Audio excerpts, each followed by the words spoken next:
من أنا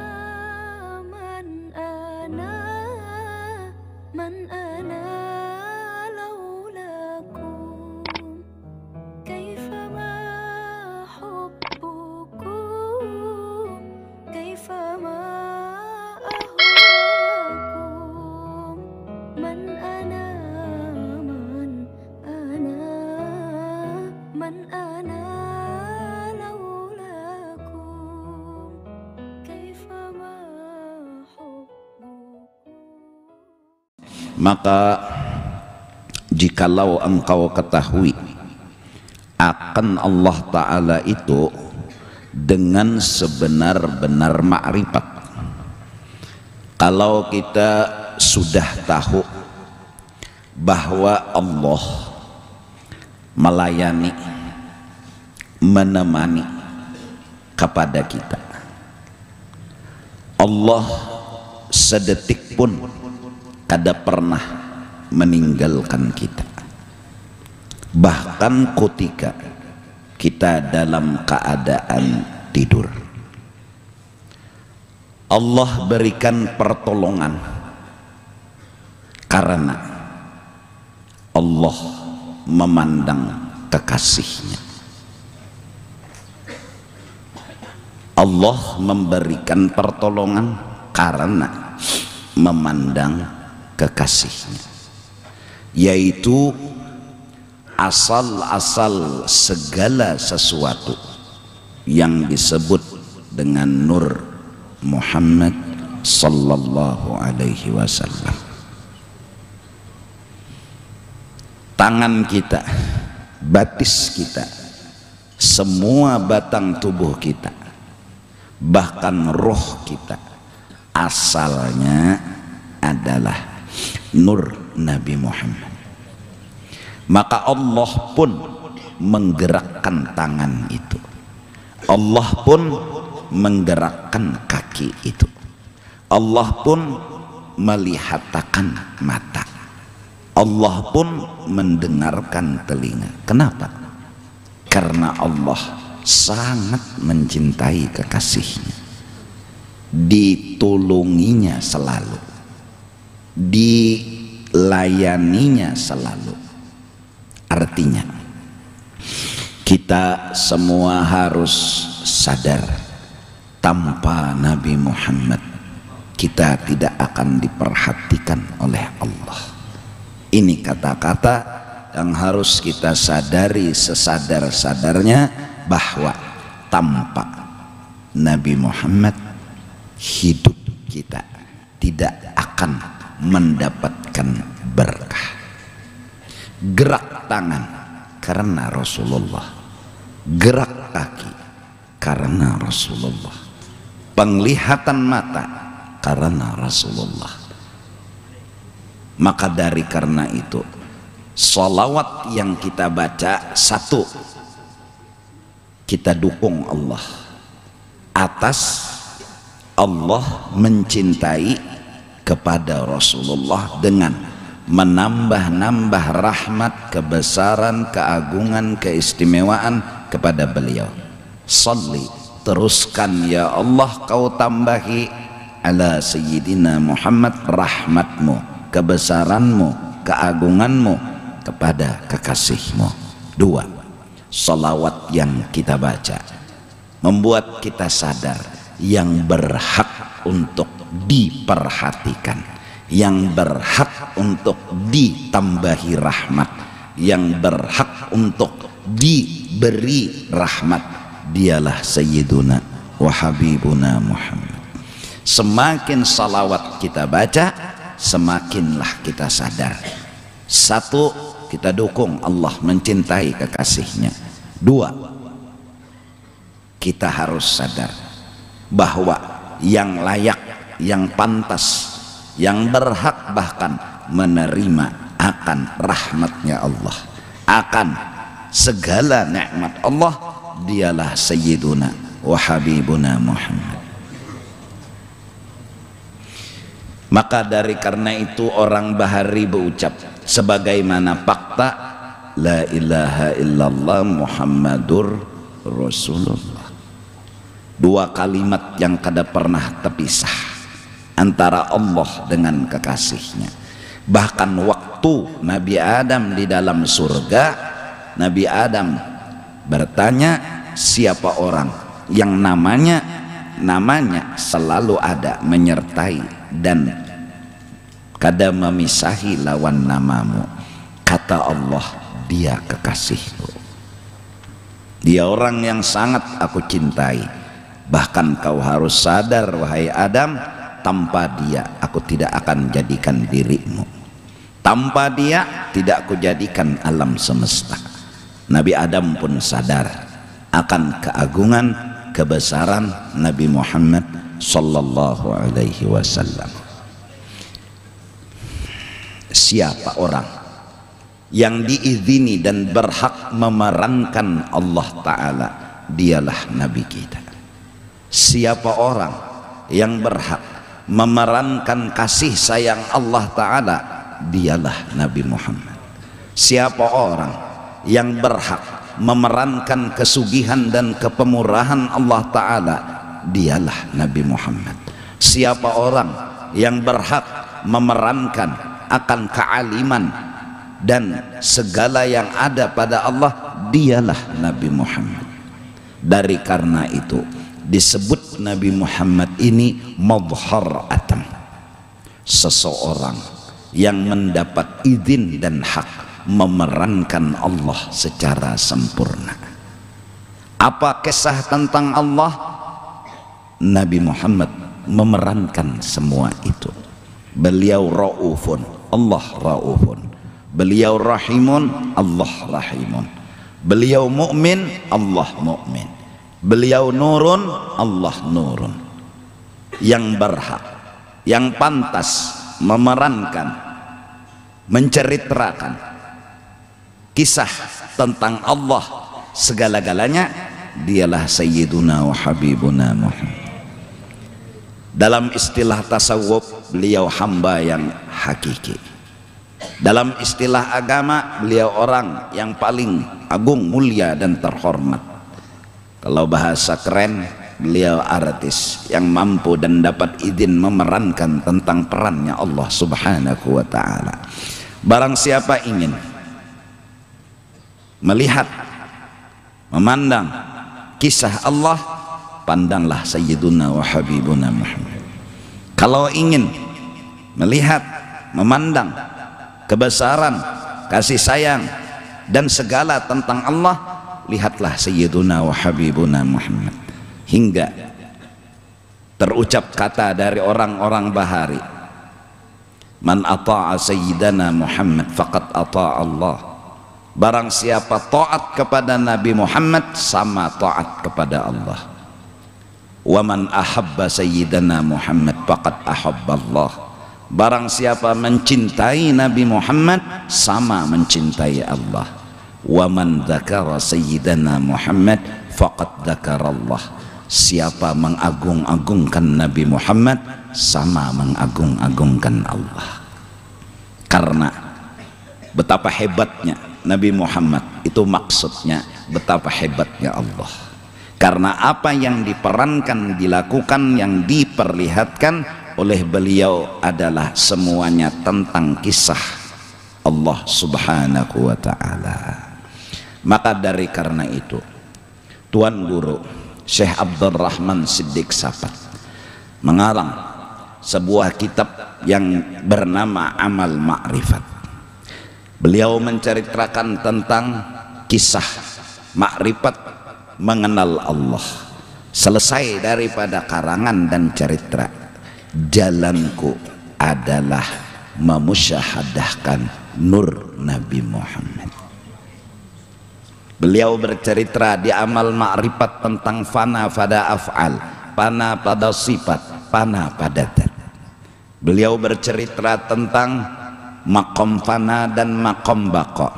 Beliau bercerita tentang memandang yang satu di dalam yang banyak, memandang yang banyak di dalam yang satu, mengesahkan tentang Allah dengan segala-galanya. Kata beliau, aku mengamalkan, yang ku amalkan itu adalah memusyahadahkan, memesraakan, memandang kelebihan, kebesaran, keagungan nur Nabi Muhammad sallallahu alaihi wasallam. Habib Ali yang haulnya beberapa hari ini di Solo diadakan, terukir kata keluar isi hati beliau dalam karangan Simtud Durar bahwa musyahadah beliau, pandangan beliau adalah Sayyiduna wa Habibuna Muhammad. Mari kita mencoba agar supaya mengamalkan, mengingat-ingatkan kebesaran, keagungan, kemuliaan Sayyiduna wa Habibuna Muhammad, hingga arti dari mesrakan nur Nabi Muhammad dalam batang tubuhmu dan dalam rohmu dan di dalam sekalian alam semesta. Arti mesrakan, jangan ada yang lain selain dari nur Nabi Muhammad. Mesrakanlah nur Nabi Muhammad dalam dirimu, dalam rohmu, dalam seluruh alam semesta, seperti mesranya air di batang kayu. Artinya jangan ada yang lain di dalam pandangan kita selain daripada nur Nabi Muhammad. Kenapa harus nur Nabi Muhammad? Karena beliau yang dapat izin memerankan tentang Allah, beliau yang dapat hak memerankan tentang Allah. Maka tontonlah Nabi Muhammad, kau akan bisa kenal Allah Ta'ala. Bukan Nabi Muhammad sebagai tujuan, Allah jualah sebagai tujuan. Bukan Nabi Muhammad itu akhir dari perjalanan, tetap Allah yang menjadi akhir dari perjalanan. Akan tetapi tanpa Nabi Muhammad kita tidak akan bisa sampai ke ujung perjalanan. Maka dari karena itu, la ilaha illallah Muhammadun Rasulullah. Pandanglah Nabi Muhammad dengan pandangan hatimu. Kau kenal akan Tuhanmu, besarnya Tuhanmu, agungnya Tuhanmu. Karena yang diulah Tuhan, yang dikasih Tuhan kepada Nabi Muhammad itu ampun Tuhan, itu milik Tuhan, itu kisah tentang Tuhan, itu yang bisa kita lihat, itu yang kita bisa tonton. Sedangkan Allah, dat al-mukhalafatuhu ta'ala lil hawadis, dat yang tidak ada yang tahu kayak apa Allah kecuali Allah, yang tidak ada yang tahu kayak apa gerang Allah kecuali Allah. Dia rahasia yang gak bisa diungkap-ungkap. Maka rahasia itu kemudian dibuka, dibikin, diulah, dijadikan awal sesuatu, yaitu bahan baku alam semesta semuanya yang disebut dengan nur Nabi Muhammad sallallahu alaihi wasallam. Nah, inilah kenapa kita harus memandang, memesrakan nur Nabi Muhammad agar kita bisa mengenal Allah subhanahu wa ta'ala. Pemantang hanya satu, jangan pernah merasa diri ini punya sesuatu. Itu aja. Jangan pernah merasa-rasa diri ini ada sesuatu. Alim, sugih, harat, hebat. Jangan pernah. Jangan pernah bergeretek minta dimuliakan, minta dihormati. Semua itu menandakan masih ada kukus-kukus diri, masih ada lagi ingoh-ingoh diri, masih ada lagi ceritra diri. Harus kita memuji, menyanjung kepada orang, bukan kepada kita. Mengagungkan, membesarkan kepada orang, bukan kepada kita. Barang siapa memuji Rasulullah, orang yang paham akan dianggap memuji Allah Ta'ala. Karena memang Rasulullah itu punya kelebihan, semuanya milik Allah Subhanahu wa Ta'ala. Ini lalu timbul, kalau begitu rasa kita nira rasa. Rasulullah ini bilang menyertai terus lawan kita. Rasulullah ini menemani terus lawan kita. Ayo, duduk, berdiri, berjalan, berabah, jaka kada sidin, kada rasa itu. Kada kawa berjalan, kada kawa berduduk, ini rasa yang bicara. Rarasa, rarasa ada, rarasa hadir, rarasa dekat, rarasa kada jauh.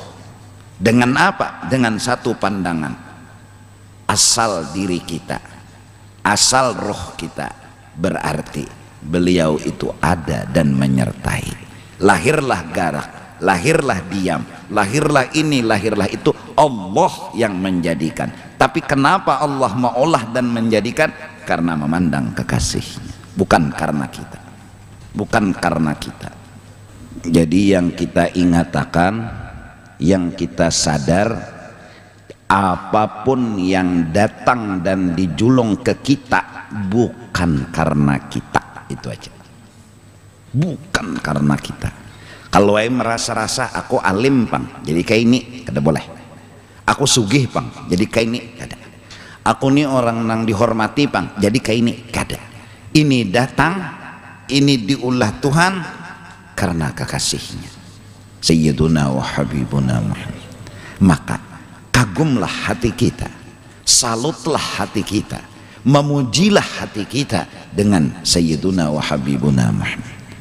Bukan mencari-cari pujian buat diri, bukan mengusahakan pujian buat diri, tapi langsung memuji-muji kepada Rasulullah, menyanjung-nyanjung kepada Rasulullah, bahkan salut, kagum, cinta kepada beliau karena pandangan, karena sadar bahwa tanpa beliau tidak ada apa-apanya.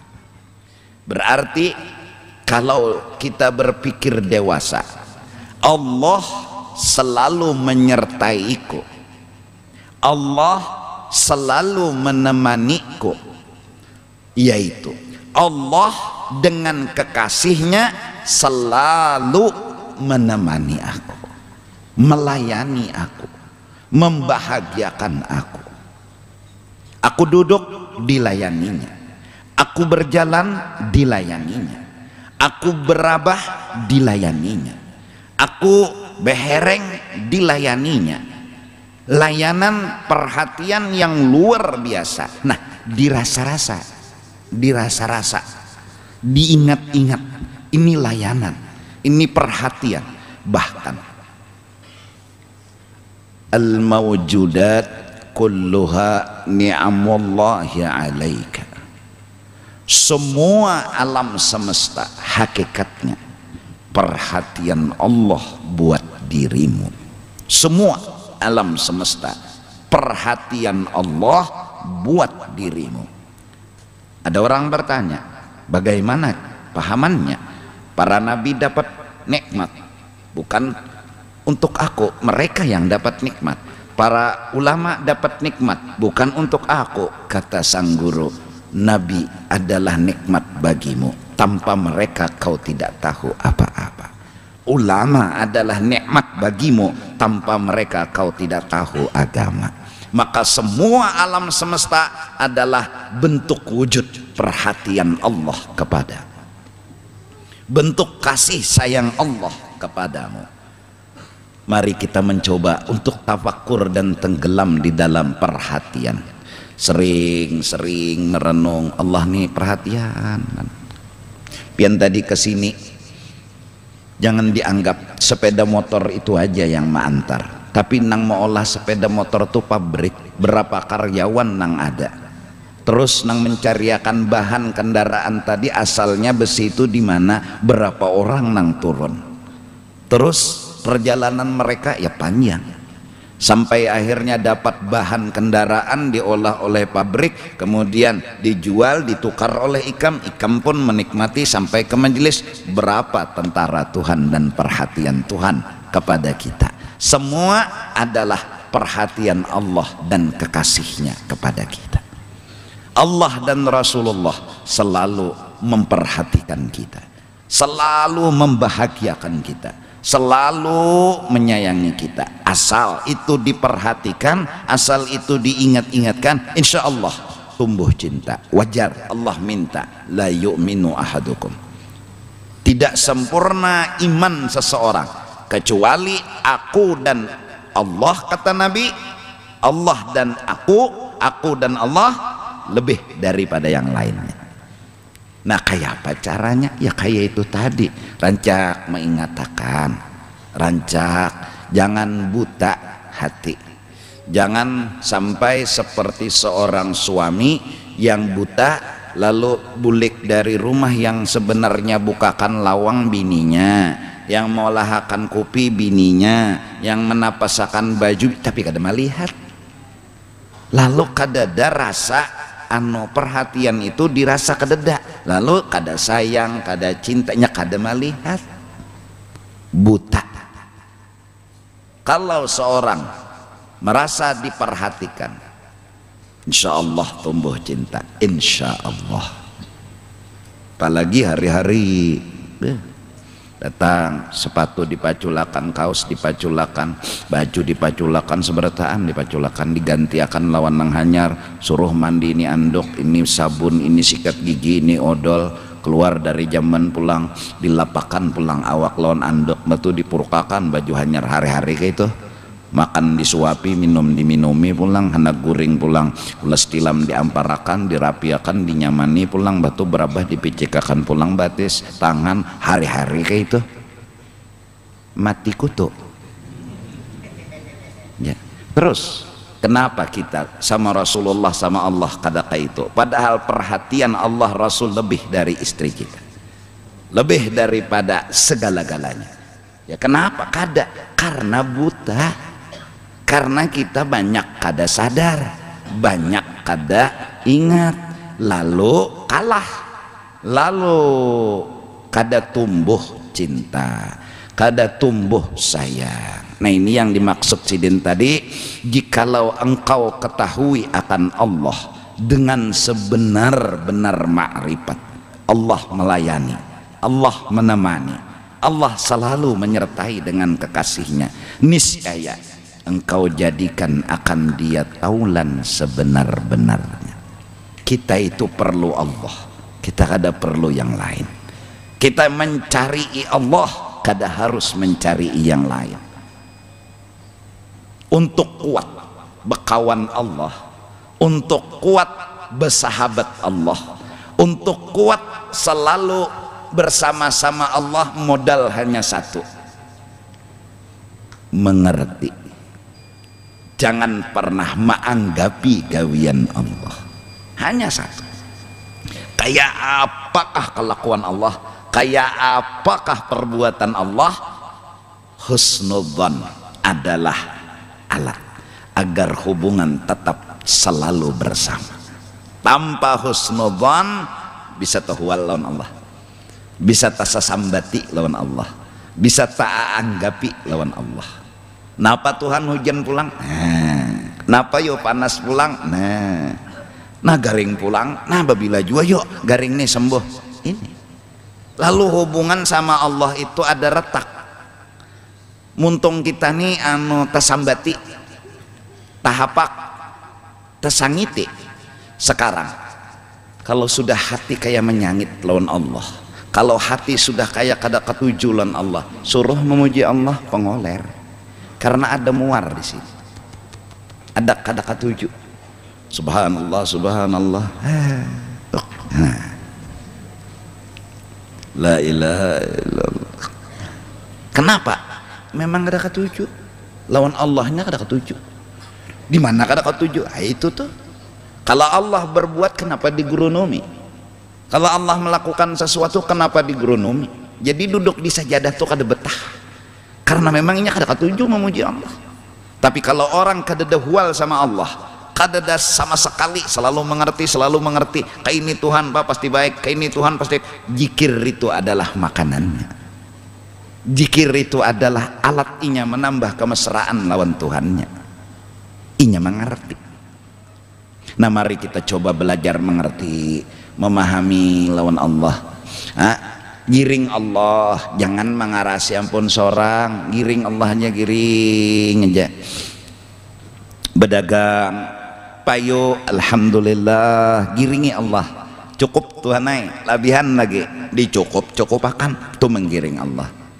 Bajualan sore boleh ke desing payuan, bagus saja Tuhanai, pasti ada hikmatnya, ada baiknya. Lalu tetap hubungan lawan Allah bagus. Lalu sembahyang Allahu Akbar, ini orang yang merasakan lezatnya takbir, ini orang yang merasakan lezatnya zikir. Nampak di hatinya kada dahwal. Mendasar sangit loh orang tuh nalah lalu memuji, kadanya nyaman-nyaman pang hati muar. Jadi memuji ini terpaksa benar ay. Kada lezat, kada nyaman, kada puas. Tapi mendasar katuju, wah, jangankan memuji, kita senyum nih aja punya arti. Apalagi memuji kita, oh engkau adalah kekasihku, kau adalah orang yang kusayang. Ini indah semua, lezat semua. Kau segalanya bagiku, kau adalah napasku, kau adalah, oh lezat semua. Kenapa? Ya memang cinta, ya memang ketujuh. Tapi mun muar, kau adalah kekasihku, kau adalah napasku, di hati makam cilaka.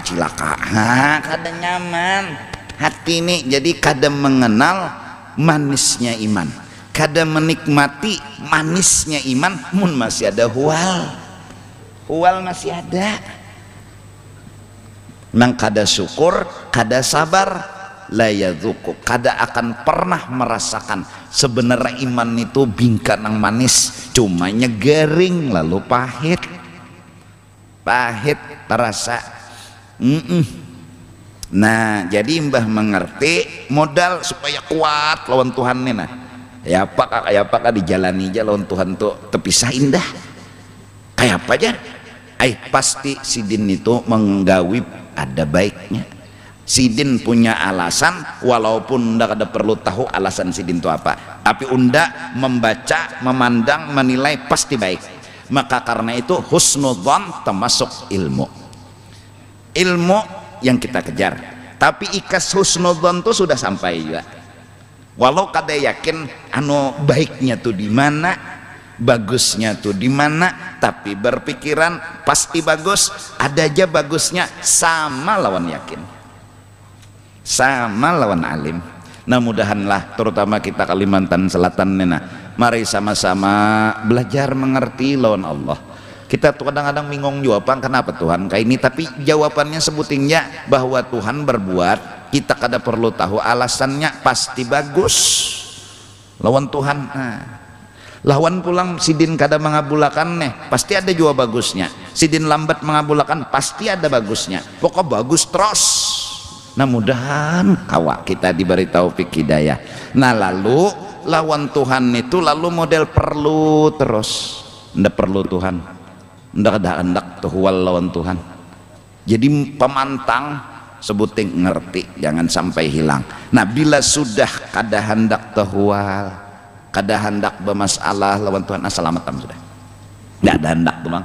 Bahasa Banjarnya nih, bahasa Banjarnya, biar aja diambil Tuhan seberitaan dunia, asajan tuh lawan Tuhan. Dan kada pernah menanya kenapa Tuhan pengen mengambil, kada. Kenapa jadi kada wani betakon, indah tuh tuh bang. Menggiring, ini seandainya nih Tuhan jumput semenyaan nang di dalam hidupnya, iya itunya beranai. Karena kada betakon lau walim wa kaifa, kenapa ada apa kayak apa nang ini, maka ulun ampunnya kenapa pian ambil jaka biar pang dulu salah satu tumat. Kenapa indah tuhwal, inya lebih menjaga hubungan sama Allah daripada hubungan sama dengan apa yang inya ketujui. Siapa nak kada ketuju makan, siapa nak kada ketuju minum, siapa nak kada ketuju sehat, siapa nak kada ketuju ini, ketuju ya. Tapi manakala memilih inya indah, biar aja sudah nang ini melacungan, asal jangan tuhwal lawan Allah Ta'ala, asal jangan tuhwal lawan Allah Ta'ala, biar aja kata bapak.